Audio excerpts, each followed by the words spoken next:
경제 전문 심층 팟캐스트 이렇다 46회 시간이 돌아왔습니다. 안녕하세요, 승입니다. 오늘도 찬희쌤 나오셨고요. 또 오늘은 유프로님과 함께하는 시간입니다. 네, 찬희쌤입니다. 예, 유프로입니다. 진짜 아유, 인사를 좀 길게 좀. 인사가 좀 형식적이야. 그러니까 너무 가식적이야. 아니, 너무 대충해서. 전 2주 만에 나왔습니다. 네. 지난 이렇다 44회에서요. 유프로님 나오셔서 시장 실패에 대해서 논의를 했었다고 하더라고요. 네, 그때 제가 빠졌던 시간이었죠. 네. 근데 그때 약속했다면서요. 유프로님이 다음에 나오시면 시장 실패에 이어서 정부의 개입이나 뭐 규제에 대해서 이야기를 나누기로 하셨다고. 그래서 오늘의 주제는 정부 규제의 다양한 유형입니다. 네. 정부의 규제는 작을수록 좋을까? 이런 또 타이틀 부제가 붙어 있어요. 네. 사실 규제라고 하면 마음이 좀 불편하잖아요. 일단 단어가 안 좋죠. 네, 우리는 언제나 자유를 갈망을 하면서 자유. 네. 규제를 받는다고 하면 왠지 거부감이 생기는데. 그거 확 들죠. 예. 네. 그리고 또 마음에 드는 정부라면 좀 모를까 마음에 들지 않은 정부가 자꾸 규제를 한다고 하면 더 빈정상하거든요. 유명한 말 중에 정부하고 날씨는 좋은 게 하나도 없대요. 네. 날씨는 추워도 문제, 더워도 문제, 비 와도 문제, 눈 와도 문제, 뺑뺑뺑해도 문제잖아요. 네. 화창한 날씨는 좋잖아요. 네. 또 얼굴 탄다고 뭐라 그래요. 뭐 시장이라고 하면 또 기분이 좋은 건 또 아니죠. 저 시장이라고 하면 뭐 돈 생각나고, 돈 하면 야박하고 냉정한 뭐 세상 인심 그런 것도 생각나고, 탐욕 이런 것도 생각나고요. 돈만 있으면 그만 뭐 이런 금전 만능주의 이런 것도 생각나거든요. 2주 전에 우리 이렇다에서 시장 실패를 교정하기 위해서는 정부가 개입해야 한다 이 말씀하셨다고. 그래서 오늘은 정부 규제에 대해서 한번 꼼꼼히 지금부터 따져보도록 하겠습니다. 시작을 한번 해보실까요? 예. 그 오늘 주제는 말씀하셨듯이 44회 이어서 하는 거지 않습니까?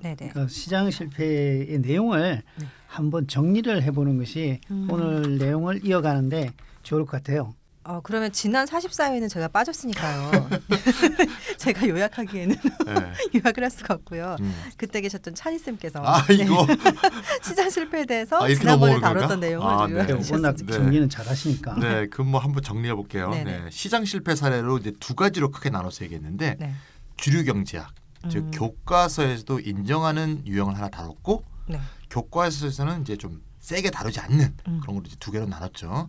첫 번째 사례로는 이제 공공재, 국방, 뭐 치안, 도로, 뭐 이런 가로등, 뭐 이런 얘기 했었죠. 이게 이제 시장 실패의 사례 첫 번째였고요.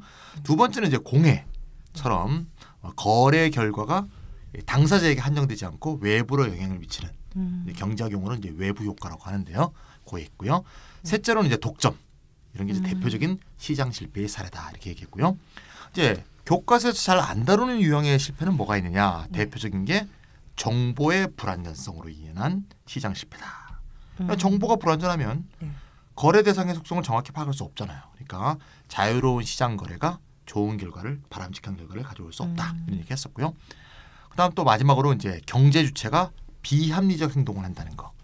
원래 시장 경제의 기본적인 전제는 개별 인간이 합리적 행동을 한다는 걸 전제로 하는데 행동자가 비합리적이면 어떻게 되냐? 이러면 시장 실패는 이미 전제되어 있다고 볼 수 있다. 이런 얘기를 좀 했었죠. 그래서 이제 뭐 제도 확보 얘기도 좀 했었고요.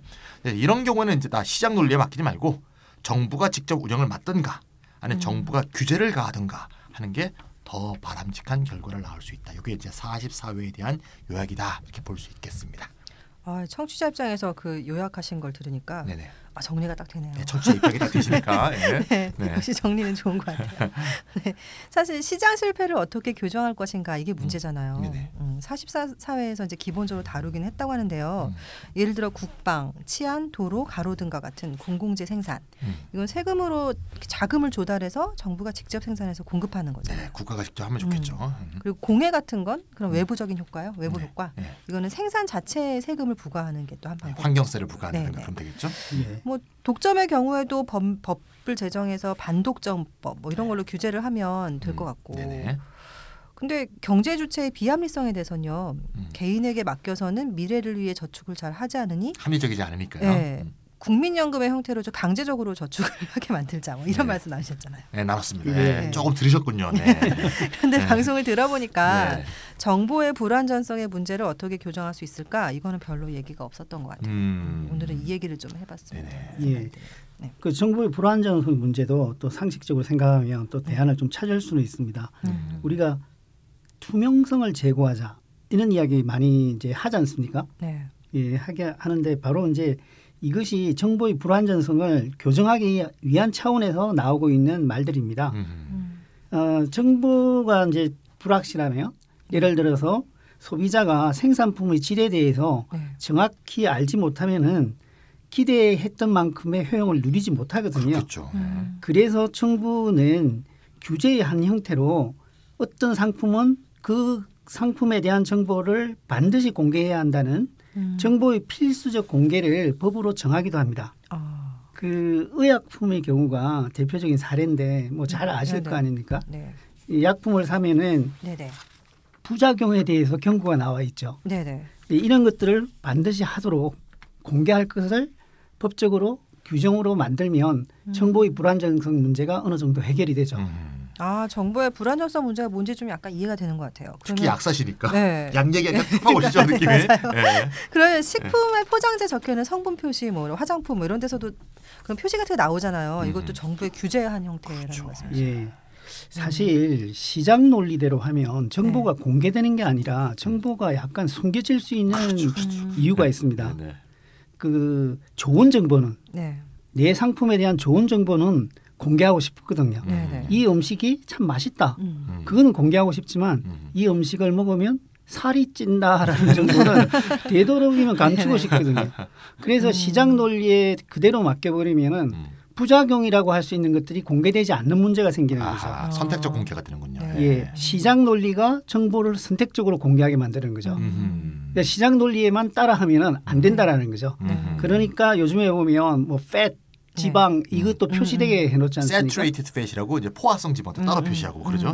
예, 그런 것들이 시장 논리에만 따른다고 했을 때는 선택적으로 판매자가 정보를 고를 수가 있기 때문에 의무적으로 이와 같은 것은 공개해야 된다는 것을 법으로 정하는 거죠. 좋은 겁니다. 네. 투명성을 높이자는 얘기가 이런 건가 봐요.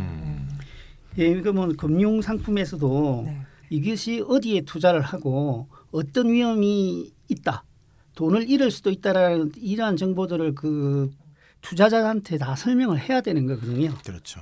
네, 이런 것도 상품의 질을 공개하기 위한 노력이라고 할 수가 있습니다. 그런데 뭐 다 좋은 말씀이시긴 한데 이게 좀 간단하진 않아요. 이게 그렇게 않죠. 한다고 문제가 다 해결되는 게 아닌데 이 정보 공개 요건을 설계하는 것 자체가 간단한 일이 아니에요.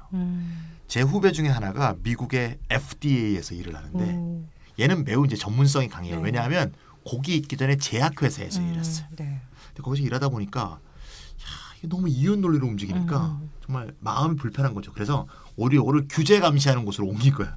연봉은 3분의 1로 줄었대요. 어쨌건 간에 약의 예를 들면 우리 승희님이 탁탁 느낌이 오실 것 같은데 일단 FDA 담당 직원이 정보 공개 요건을 정한다고 보세요. 그럼 제약회사의 직원보다 더 높은 전문성을 갖고 있어야 될 거예요. 그렇죠. 안 그러면 규제 자체가 제대로 작동하기가 어려울 거 아니에요. 그렇죠. 엄한 거 갖고 막 하겠죠. 또한 이제 다른 편에서 보면 정보 공개를 이제 잘 설계를 해서 제대로 되었다고 보자 이거야. 되었다고 해도 문제가 해결되는 게 아니에요. 예를 들면 어떤 생산품에 화학적 성분을 공개했는데 메틸 뭐 알데히드 포스포이트 뭐 이렇게 써 있으면 이게 뭔지 어떻게 알아요? 그러니까 이게 정확히 전달된다고 볼 수가 없다 이거예요. 그래서 어떤 것을 어떻게 공개해야 되는 것은 좀 면밀하게 설계해야 되는 어려움이 있고 또 일반적인 원칙만 만들어 갖고는 정보 공개 효과가 안 생겨요. 그래서 시장 실패를 해결하기 위해서 정부 규제는 꼭 필요하지만 넘어야 될 산이 굉장히 많다. 얘기를 꼭 드리고 싶습니다.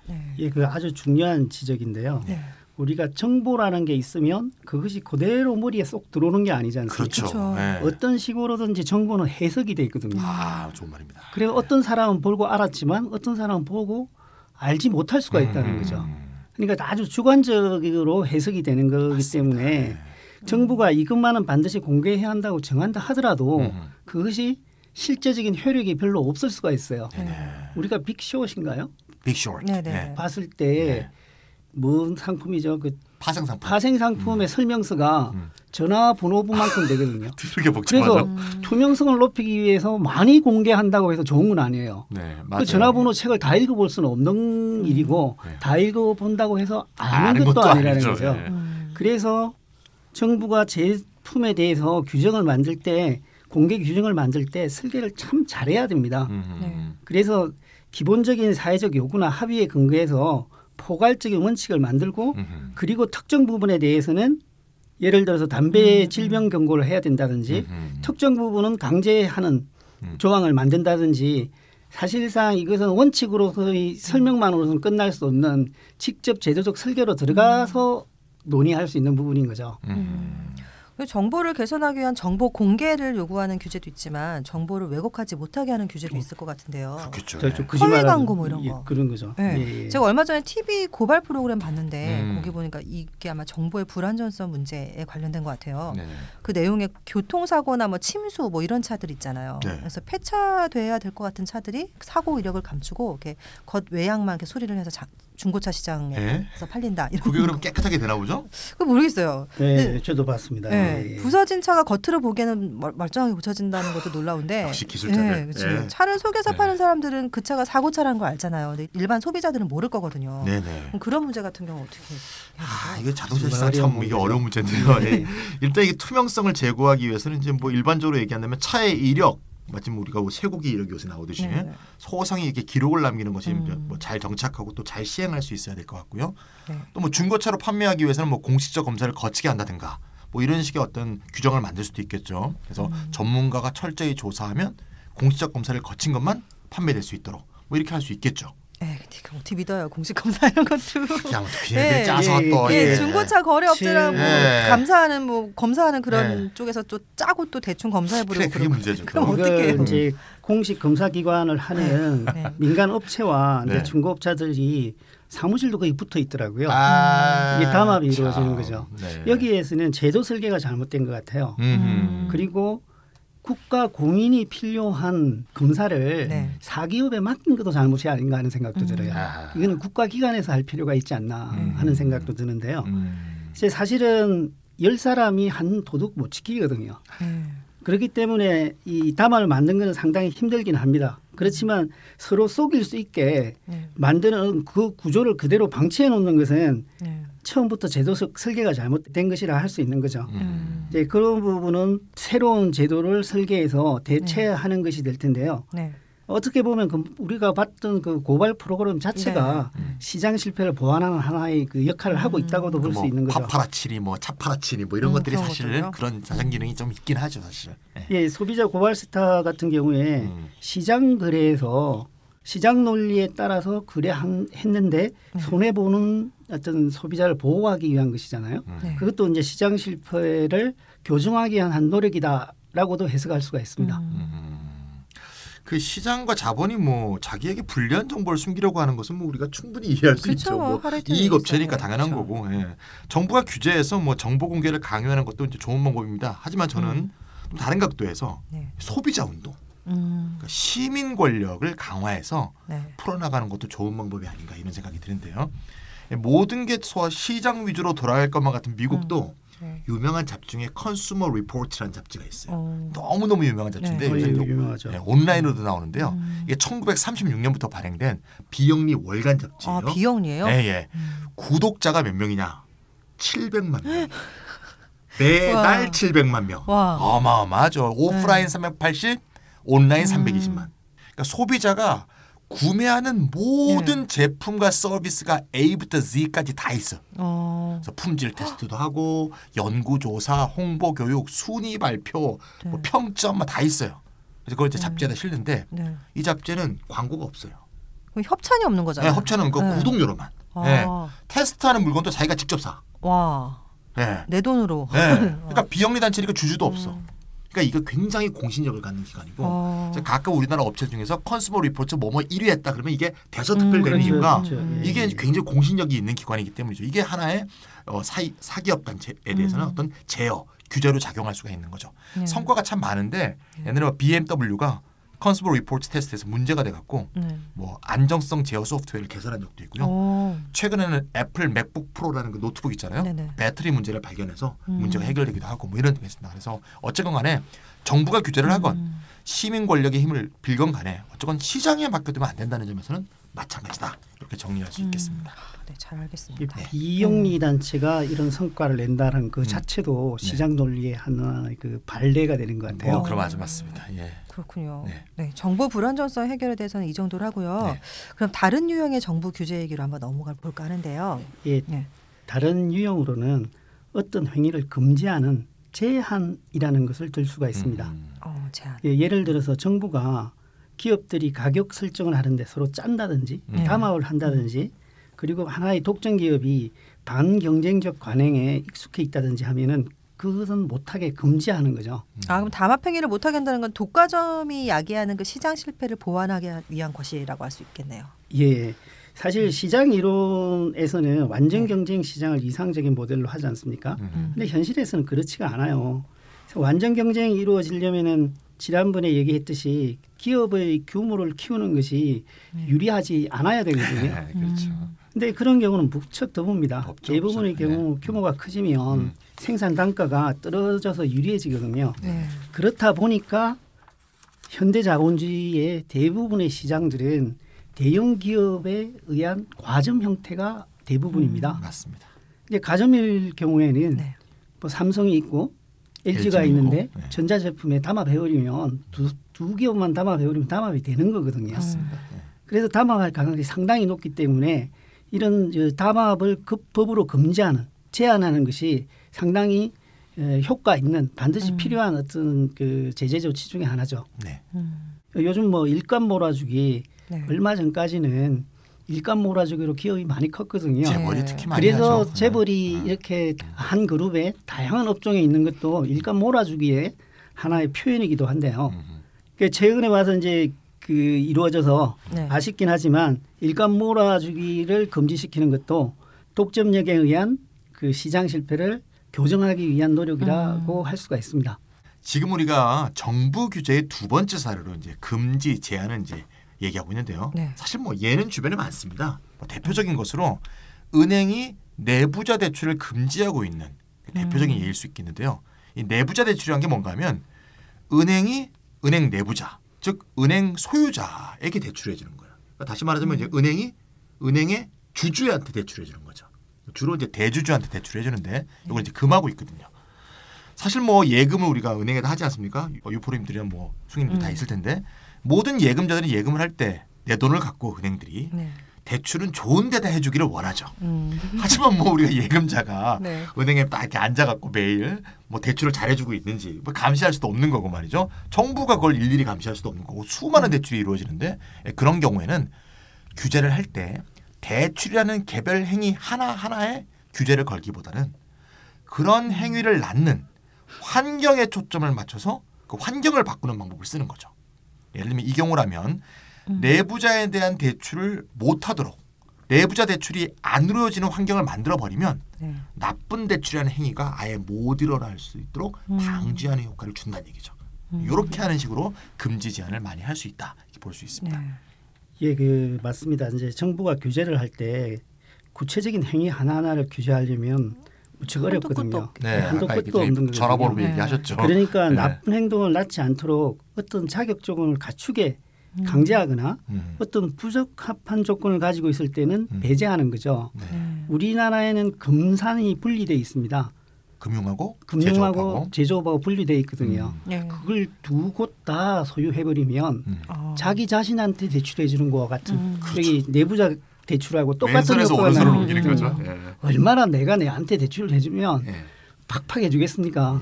그런 일이 안 일어나도록 제도적 설계를 하는 거죠. 근데 요즘에 와서는 금산분리도 깨자라는 사람들이 있어요. 이거 깨면 안 되는데 뭐 그렇게까지는 안 가리라고 봅니다. 우리 이렇다도 여러 번 했지만 우리나라의 금융이 아직 뭐 선진화되지 못했다.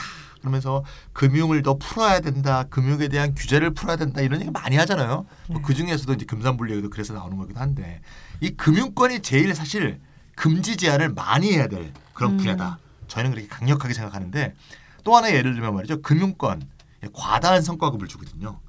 그렇죠. 금융 상품을 잘 팔아서 우리 뭐 빅쇼트에서 봤지만 성과가 엄청납니다. 그러니까 뭐 스톡 옵션도 주고요.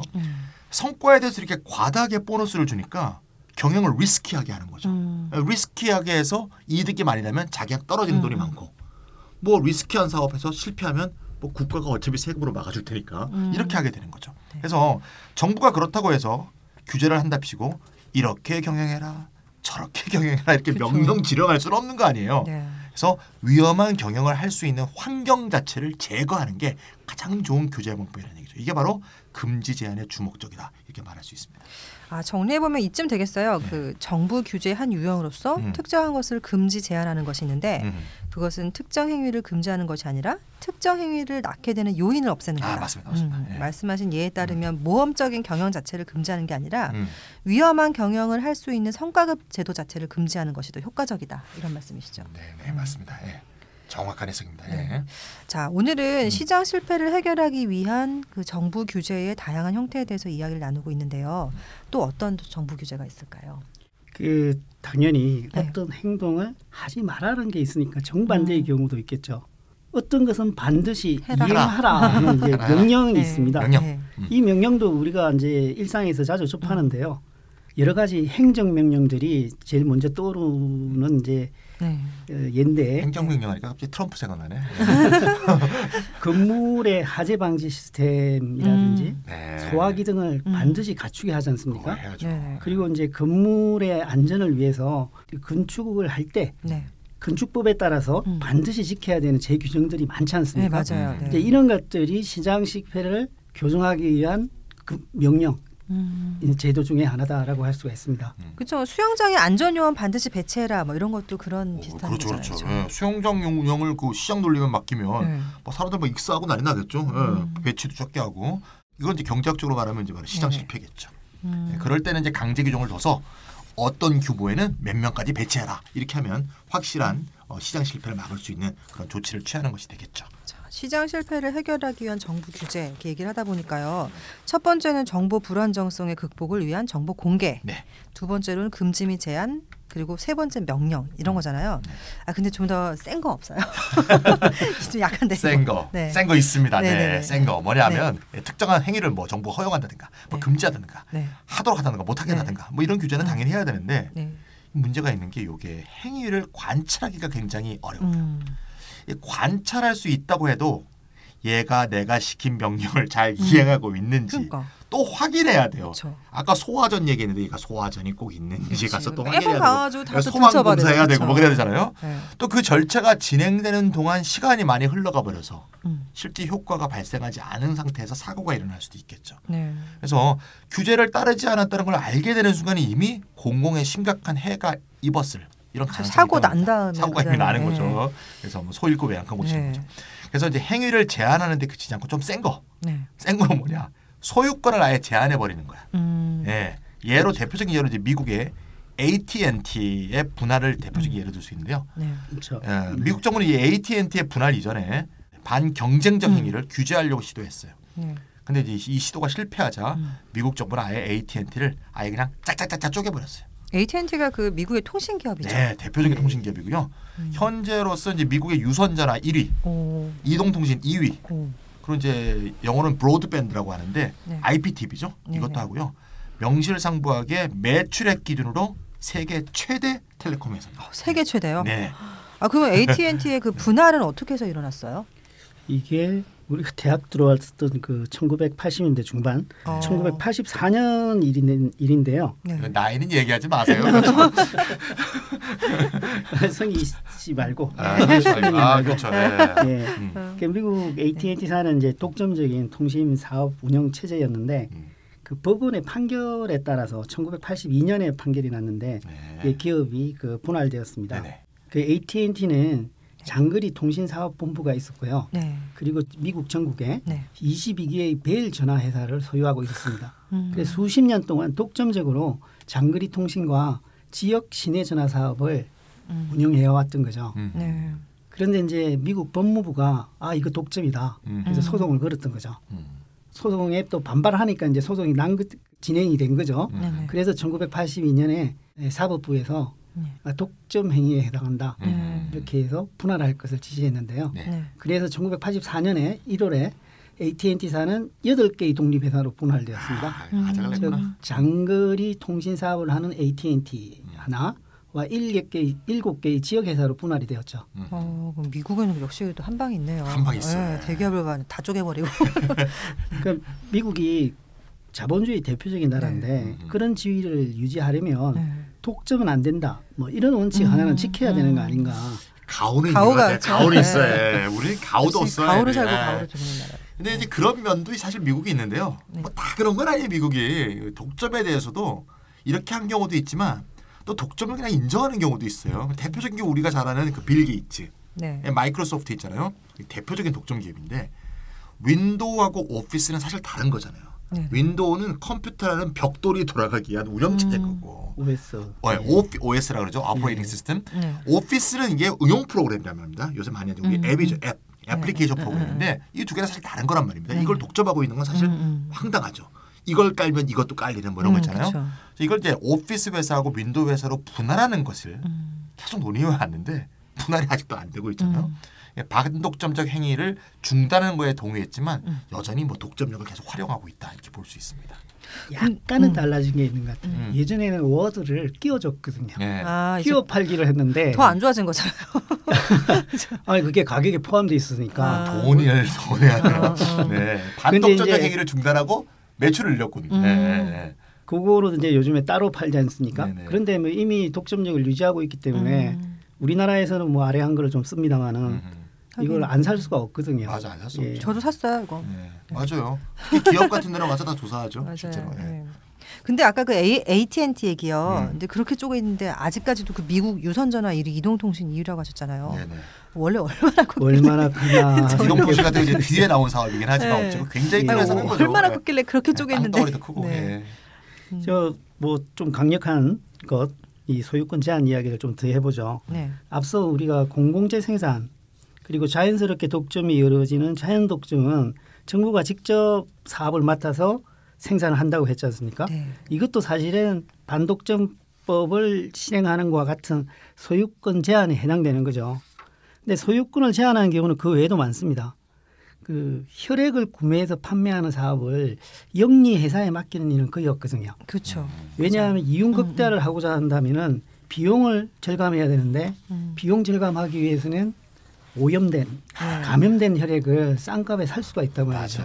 그런 유인을 없애버리는 거죠. 비영리 단체가 하게 만들어서. 생각만 해도 끔찍합니다. 그렇죠? 알 수 없는 검사도 하지 않고 피를 막 뽑아다가 막 할 수도 있겠죠.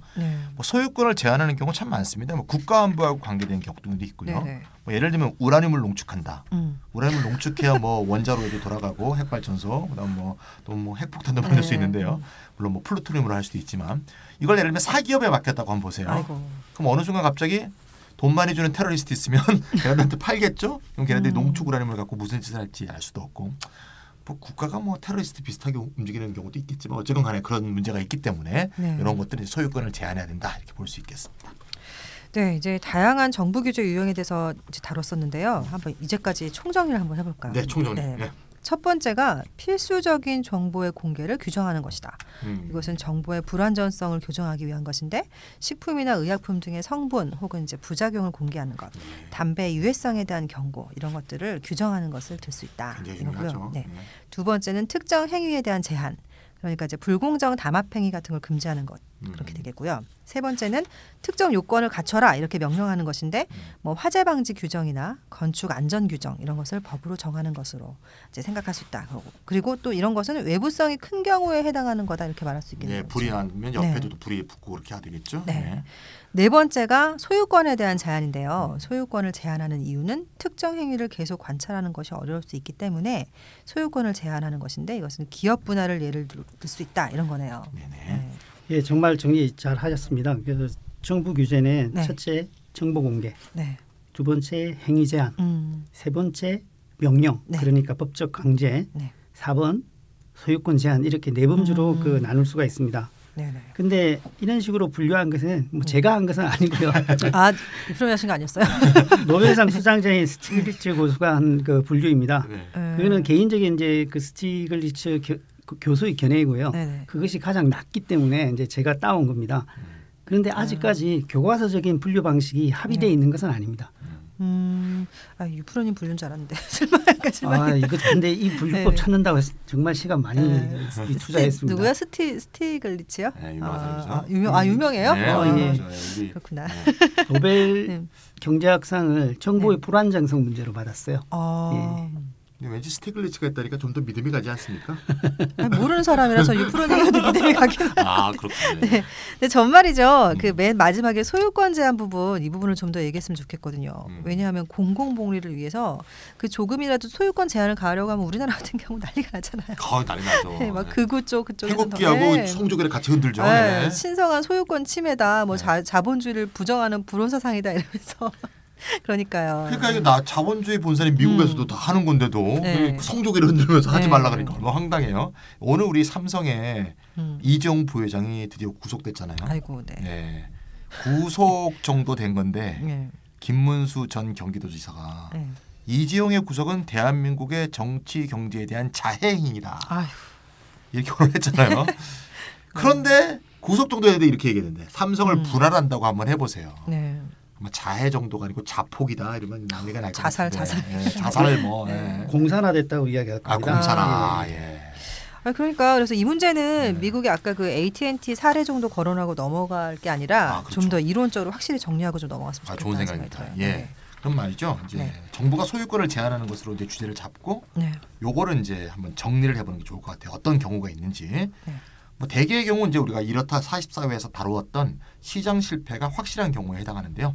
첫 번째, 정부가 소유권을 제한하는 첫 번째 경우, 당연히 공공재입니다.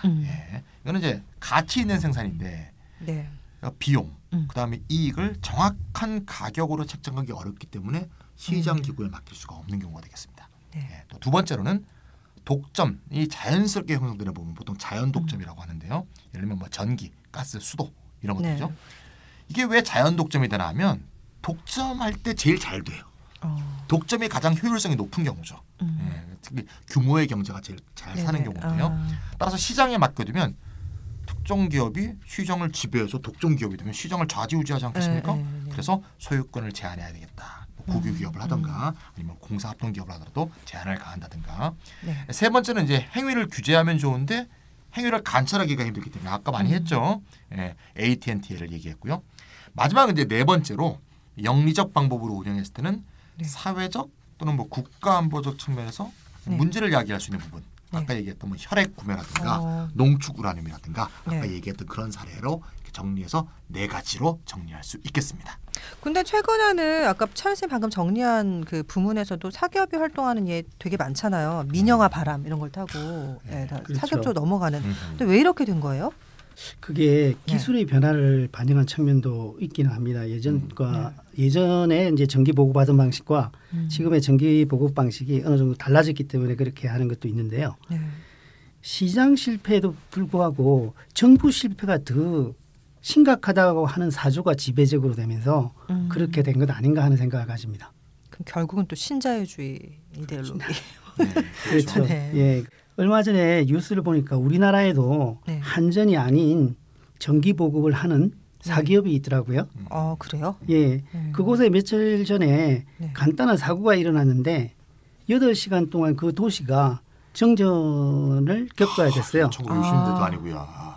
저는 그 문제를 사기업이 단기적인 이익을 위해서 투자를 게을리했기 때문이 아닌가 하는 생각을 합니다. 그때 보니까 아주 간단한 사고였어요. 그런데 그게 갖춰지지 않은 거죠. 그걸 극복할 수 있는, 단시간에 극복할 수 있는. 그래서 저는 사회기관망에 해당하는 것을 안정적으로 운영하기 위해서는 많은 투자가 필요하기 때문에 사기업에 맡겨서는 사회적으로 필요한 투자가 일어나지 않는다고 생각을 하고요.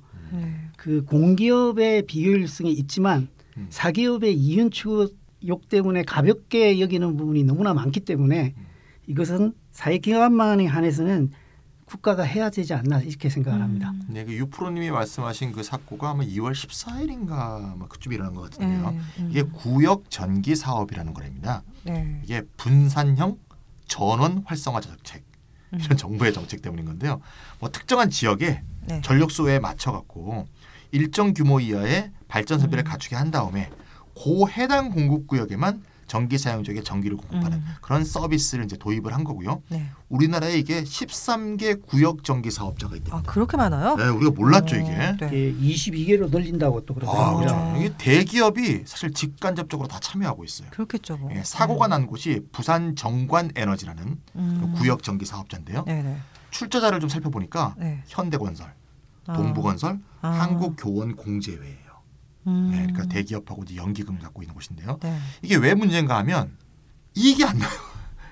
우리나라 전기값을 막 올릴 수 없지 않습니까? 네. 이게 왜냐하면 공익성이 있는 거기 때문에. 그러니까 현대건설도 이게 이익이 안 나니까 매각하고 싶었고 시장에 내놨는데 팔고 싶어서 인수자가 없어. 안 팔려요. 안 팔려. 그러니까 이익이 안 나니까 설비 유지 투자에 유지하려면 이제 투자를 해야 될 거 아닙니까? 네네. 돈을 투입하지 않을 거 아니겠습니까? 사기업인데 그쵸. 이익도 안 나는데 당연한 거 아니에요? 따라서 이런 업종의 경우에는 아까 유프롬님이 말했듯이 네. 정부의 비효율성은 사실 부인할 수 없어요. 이런 게 있어요. 있는데 인간이니까. 그쵸. 근데 그렇다 하더라도 공공의 이익을 위한 것이라면 효율성이 잣도로 판단하면 안 된다. 시장에 맡겨두면 더 위험하니까. 이렇게 생각해야 되지 않는가 하는 생각이 듭니다. 이 민영화에 대해서는 또 다른 사례 있잖아요. 철도 민영화. 굉장히 논란이 많았고 실제로 또 어느 정도 진행되고 있는 걸로 알고 있는데요. 그렇죠.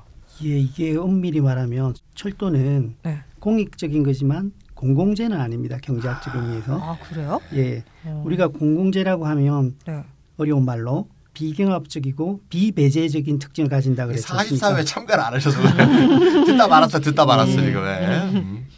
거리에 있는 가로등은 내가 그 빛의 혜택을 누린다 하더라도 다른 사람도 또 누릴 수가 있지 않습니까? 같이 함께. 그리고 너는 돈 안 냈으니까 이 혜택을 누리지 말라고 하기가 참 어렵거든요. 난 길 지나가는데 빛이 그냥 오는데 내보고 어떡하란 말이냐 할 수가 있잖아요. 근데 철도는 그렇지는 않아요.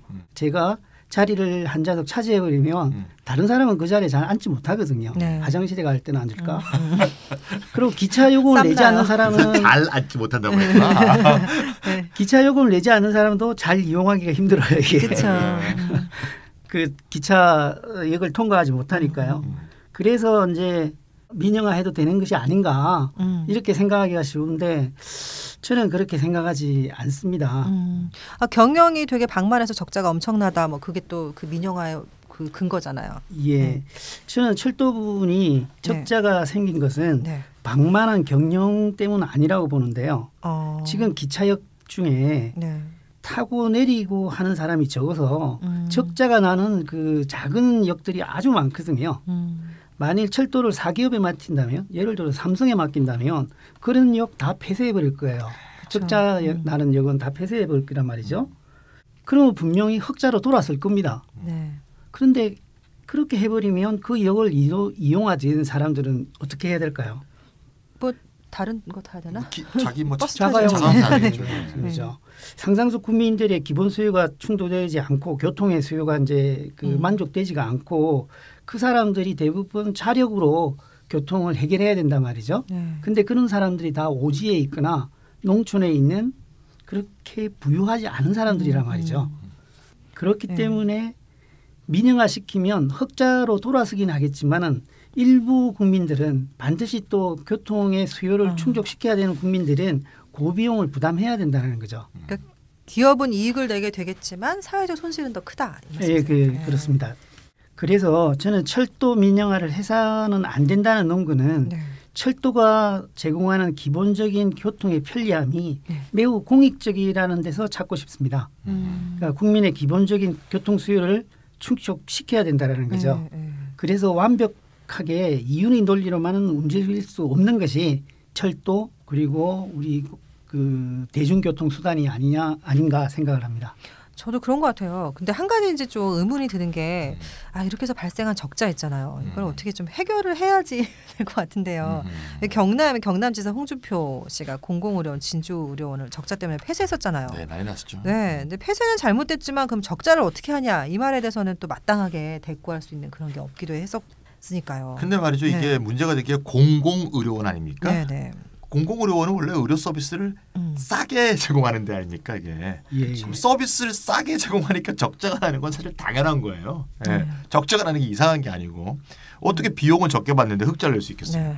그러니까 흑자가 낮다고 하면 오히려 그게 이상한 거예요. 조사해봐야 되고. 뭐가 싼 걸 사용한다. 뭐가 이상한 거예요. 그러니까 이거는 오히려 적자가 나는 거고요. 네. 적자를 내야 돼요. 그리고 그거는 국가가 보조를 해야 된다. 원론적으로뿐만 아니라 현실적으로 그래요.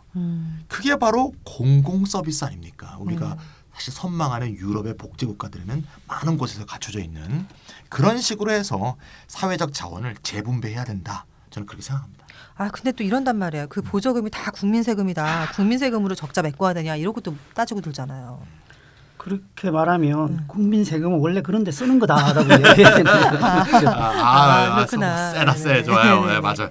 그러니까 하여튼 이 문제에 대해서 이제 국민들의 이견이 존재하지 않습니까? 네. 누구는 촛불 들고 누구는 뭐 성조기 흔들듯이. 네. 그래서 사회적 합의가 필요합니다. 그래서 이건 정책적으로 기교를 부린다고 될 게 아니고요. 네. 정치, 큰 의미의 정치로 풀어야 된다고 보고요. 네. 모든 국민에게 이렇게 기본적으로 제공해야 되는 후생의 범위가 어디까지인지, 네. 후생의 크기는 어디까지인지 이런 사회적인 대합의가 필요하고요. 특히 우리나라 같이 이제 사회복지가 전혀 발달하지 못했고 소득의 양극화나 자산의 양극화가 지금 최악인 상황에서는 공익적 목적에 뚜렷한 부분에 대해서는 완전히 영리적 논리를 적용할 수는 없는 거 아니겠습니까? 그래서 이런 점도 국민이 함께 의견의 일치를 보도록 우리가 함께 노력해야 된다 이런 생각이 들고요. 그와 아울러서 혹시라도 네. 방만한 경영이 있었다면 그 문제도 함께 해결해야 되는 게 아닌가 이런 생각이 듭니다.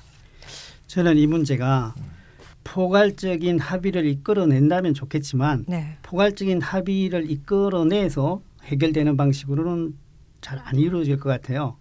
그렇죠. 생각 차이가 상당히 크고 맞아요. 관련 부분이 많기 때문에 하나의 일반 원칙을 도출하기는 힘들거든요. 네. 그래서 사안별로 갈등이 발생하고 네. 그 갈등을 해결하는 과정에서 점차적으로 사회적 합의가 만들어지지 않을까 이렇게 생각을 합니다. 좀 어렵겠지만 이렇게 하는 방법밖에 없겠죠. 네. 이게 달리 말하면 사안별로 싸워야 된다는 이야기입니다. 맞습니다. 예. 네, 잘 알겠습니다. 싸워야 되는군요. 맞아요. 싸워야 돼.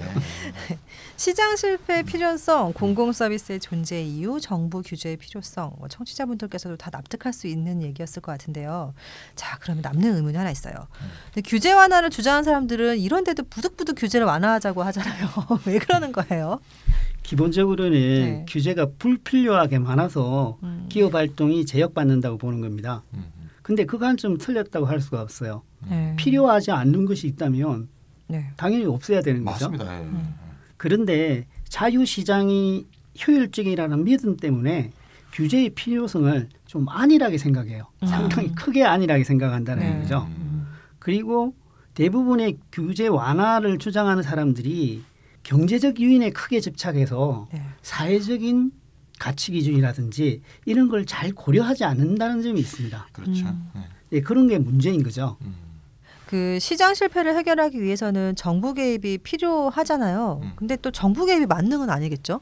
그건 당연하죠. 네. 이제 정부 규제는 시장 실패의 상황을 개선한다는 거죠. 최악으로 가는 걸 막는다는 것이지 정부가 개입해서 이상적으로 생각하는 시장의 효과를 그대로 다 재현할 수 있다라고 이야기하는 것은 아닙니다. 네. 그리고 시장 실패의 사례는 정말 다양하고 경우에 따라서는 여러 가지 것이 복합적으로 얽혀 있거든요. 그래서 하나의 일반론으로 이래야 된다. 사실 규제를 하지 말자라는 이야기는 하나의 일반론이 성립할 수 있어요. 아무 일도 하지 말자 제로거든요. 아무 일도 하자는 것은 1만큼 할까 2만큼 할까 3만큼 할까 하는 것들이 다양하게 나올 수가 있단 말이죠. 그래서 경우에 따라서 케이스 바이 케이스대로 보완책과 대책을 마련하는 것이지 완전히 시장을 대체하는 이상적인 대안을 제시하는 건 아닙니다. 네, 그렇네요. 마지막으로 시장 실패를 정부 규제로 바로잡으려면 정부가 시장보다 더 좀 나아야 되잖아요. 나아야죠. 그렇죠. 건강해야 되는 뭐 그런 문제가 있을 텐데 우리 많은 국민들이 정부 규제라는 말만 들어도 기분이 완전 되게 나빠지잖아요. 네. 그 이유는 과거 정권에서 규제라는 칼을 자기들 배불리는데 막 이렇게 휘두르고 막 그랬기 때문이 아닌가 하는 생각이 들거든요. 너무 생생한 체험을 해서. 맞아요. 멀리 갈 것도 없어요. 뭐 박근혜 최순실 국정농단 사건이야말로 뭐 정부가 건강하지 않으면 정부 규제라는 게 결국 지네들 사리사욕을 위해서 이용되는 거를 잘 본 구체적 사례라고 볼 수 있습니다. 그런 수준 낮은 이제 국정농단은 그 자체도 문제인데요. 이게 또 어떤 파생적인 문제를 낳나 하면 그런 수준 낮은 국정농단 때문에 그 정부 규제를 풀어야 된다. 그런 시장 권력, 자본 권력의 주장이 신자유주의자의 주장이 반사적 설득력을 갖게 되는 거야. 저 봐라. 정부를 저렇게 맡겨놓으니까 지는 못 따라가지 않냐. 차라리 시장한테 자율기능에 맡겨놓으면 자정기능에 의해서 잘 된다. 이런 논리가 오히려 설득력, 반사적 설득력을 갖는다는 거예요. 그런 점에서도 그런 수준 낮은 국정농단, 불건강한 정부 이런 게 정말 치명적이다. 저는 이렇게 말씀드리고 싶고요. 결국 건강한 정부, 건강한 관료, 건강한 국가야말로 시장과 정부의 건강한 균형을 위한 필요 충분 조건이다. 이렇게 말씀드리고 싶습니다. 그래서 저는 이렇게 말씀드리고 싶어요. 시장 실패는 민주주의로도 보완하는 것이지 시장 방임으로 보완하는 게 아니라는 거죠. 요거 집에다 붙여놔요. 멋있다. 다시 한번 얘기해 보세요. 멋있다. 다시 한번. 네. 시장 실패는 민주주의로 보완을 하는 거다. 네. 자유 방임으로 보완하는 게 아니다라는 거죠. 멋있다. 멋있다. 네. 네, 오늘 이렇다 46회 네. 정부 규제의 다양한 유형에 대해서 심층적으로 다뤄봤고요. 유프로님의 멋진 말로도 마무리를 하게 됐네요. 자, 재밌게 들으셨는지 모르겠어요. 오늘 그래도 많은 흥미로운 얘기들이 많이 나왔거든요. 오늘 일사천리로 오늘 진행된 것 같아요. 우리 46회 동안 녹음 시간 최저예요. 네, 최단 녹음 시간과. 네. 네. 이제 날씨가 좀 풀리고 있죠. 네, 오늘 또 추워요. 그렇긴 해요. 청취자 여러분들 건강 조심하시고요. 네, 다음 주에 뵙겠습니다. 안녕히 계세요. 네, 안녕히 계세요. 안녕히 계세요.